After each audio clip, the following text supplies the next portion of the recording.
I'm an attorney here in town. I'm also probably one of the oldest native Floridians here in the room, as I was born and raised in Miami. My question to you, and all I need is a show of hands. One of the most wonderful things we have in Florida, and one of the most endangered, is our water supply and our coast.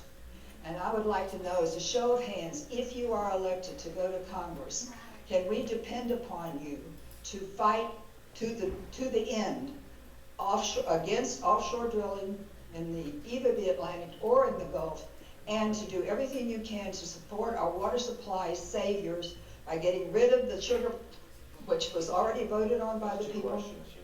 Okay, the water. Okay, sorry about that. My question to you is, are you committed, if you go to Washington, to support and free our Florida water supply in all forms? Show of hands. Okay, so we'll start. Okay, we just do everybody. I'm assuming the question is, do you support banning offshore drilling? Can we simplify that? Okay, so let's raise your hands. Well, I know, but I'm trying to make this as simple as possible. All right, so raise your hands and I'll paraphrase this. Do you support banning offshore drilling off the coast of Florida? Okay. Could you keep them up? Absolutely. Okay. 1, 2, 3. Okay. All right. Good. So that's okay. Next question. We're running low on time. I want to get another question. Oh, I'm sorry. Yes. Question. Next gentleman. Who's had their hand up? Somebody had their hand up. Okay. I think you had your hand up. Okay. Okay. I heard you. So we'll do this. You're gonna have 30, let's see, can you mark that 15 seconds? Or 20 seconds. You got 20 seconds to expand upon your position on water quality, offshore drilling, and so forth. 20 seconds each person, starting with Kurt Rogers. Kurt.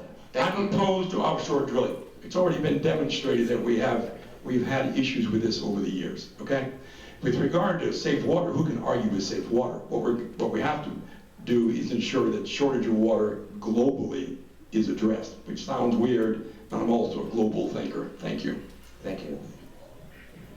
Well, as a future legislator, I really don't have enough information on that. That's why I didn't raise my hand, but I'd like to sit down with you and talk to you more about it. Seriously. Okay. Thank you. Ray, you're next. I'm against oil drilling off the East Coast or the West Coast in the Gulf. Thank you. Okay, thank you, Ray. Andrew, you're next. 100% I'm opposed to the offshore drilling. I will just use my remaining 16 seconds to say that we should be talking more about healthcare and the fact that the Republicans tried to take healthcare away from one out of every 6 of us last April with pre-existing condition. I mean, you got to go up there and you got to fight for that too, and I want to make sure we get the time in to make sure we protect our care. Thank you, Andrew. Next. I was hired by the Southwest Florida Water Management District to help create a water supply authority in Polk County. I brought 17 municipalities together and a county. As soon as that ink was dry to create that water supply authority, I resigned my position. I did my job. But that program is to help conserve our water. We have precious resources in our state. We need to conserve them. Thank you. Thank you. Next. Our tourism is a precious resource. I love the beaches, both sides of the state. I've lived here all my life, and that's why I live in Lakeland and get to a beach in an hour and a half on one way and an hour on the other, and I do not want to see any offshore drilling. Thank you. Okay, next.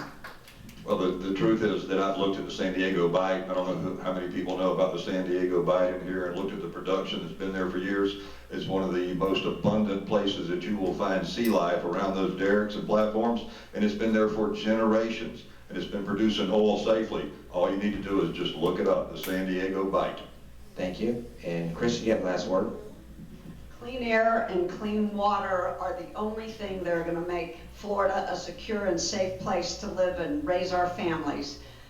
If you think about the BP oil spill, you know we cannot have offshore drilling in Florida. Our tourist industry depends too much. And if you think of Flint, Michigan, we can't drink water like that. Okay. Our timekeeper asked for a question, so I'm going to defer to you. Okay, real quick. This is for the Democrats. And when you run for office, you're going to represent the people.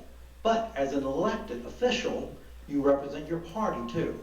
Whether it was a blue wave or a red wave at the end of this year, if you win, will you support Nancy Pelosi as minority leader or majority leader? Interesting question. Kristen, you're the Democrat. First I'm in up. favor of a change in our leadership of the Democratic Party.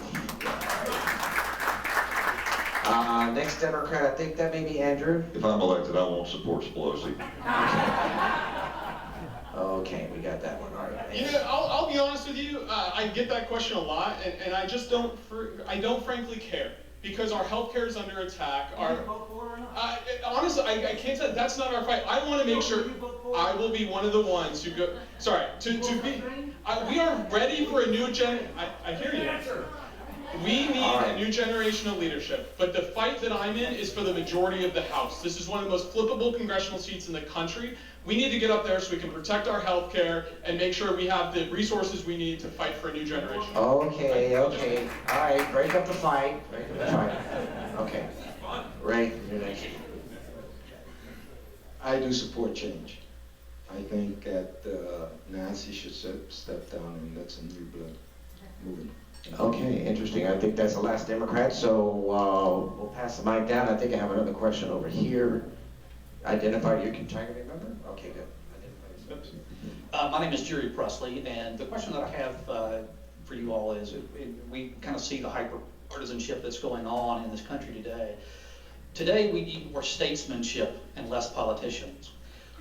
As candidates for public office, what is your commitment to representing all of the people, whether they're Republicans or Democrats, and what will you do to specifically work across party lines for the betterment of this nation and putting aside politics for the sake of the country? All right, 20 seconds, starting, where's the microphone? Let's start down there. Curtis, you start. Thank you so much. I agree. 20 seconds. Yes, I'm running as a sensible Republican, okay? I can't support the extreme right or the extreme left. I'm kind of going to move towards the middle. I want to work with everyone in the U.S. Congress, and I will do that. Thank you. Well, one thing is we all have our passionate differences, and I respect that. I respect it out of myself towards others that have differences in opinion, and I expect that from others toward me. I will promote unity, but I expect respect and also respect for differences as well. As a retired law enforcement officer, ladies and gentlemen, I didn't have the option to treat one group of people different from another group of people.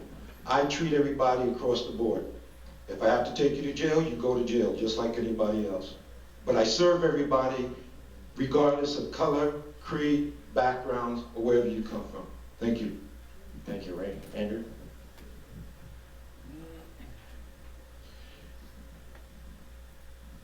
You know, when I got into this fight a year ago, I was getting attacked because I was a Republican until about 5 years ago. And I would tell you that the Republican Party left me. I am all for getting things done in Washington, but there are certain things you got to put your foot down and you got to fight for your principles. And my mom's a lifelong Republican who believes in Medicare for all, because she has patients who die every day because they can't afford their medical bills. And I, you know, stand on your principles, and you can still get things done at the same time. Thank you. Next, go ahead. Does anybody believe there's a statesman in Washington right now, with the exception of the president, which I do believe is carrying that role, whether you believe it or not? But we do need to elect leaders. Folks who will go out there and represent their district and represent all. That's what we have to have. And leadership does that, no matter what your party is, no matter what your background is. Thank you. In my business, I make tough decisions every day. I don't make them because I'm a Democrat or a Republican. I make them because they're tough and they need to be solved. I'm a problem solver, and that's what we need in Congress, is problem solvers. That's what I will bring. I will not look at issues of Republican and Democrat. I will make tough decisions up there and get things done. Thank you. Good policy that improves our standard of living and our quality of life is good policy. It's good for Democrats, Republicans, and independents. As a county commissioner and later as a state representative, my staff never asked, what's your party registration when somebody was asking us for help. We certainly treated everybody the same way, whether they were Republican, Democrat, or Independent. Last question, do you have it? I have a 38-year track record of working across the aisles.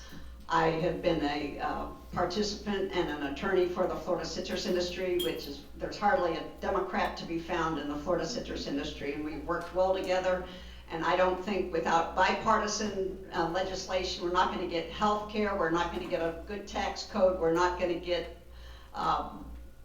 anything in that and that is why I'm going to Washington to have results. Thank you. Am I over? Yeah, we're done. And You are over. you know, 11 seconds over. he's got a good voice for radio. I want to personally thank everybody who came today on behalf of Tiger Bay and our board. Thank you for coming. I want to thank all these guys and ladies who came today. Give them a round of applause for partaking in a very rough blood sport. But I thought I think everybody handled themselves extremely well. And now, for the big announcement, who's going to get this cute little tiger from John Dingenfelder? Who's the winner? All right, is there a drum roll? Not only did he do a great job with the time clock, but also with his question. Don Cruz.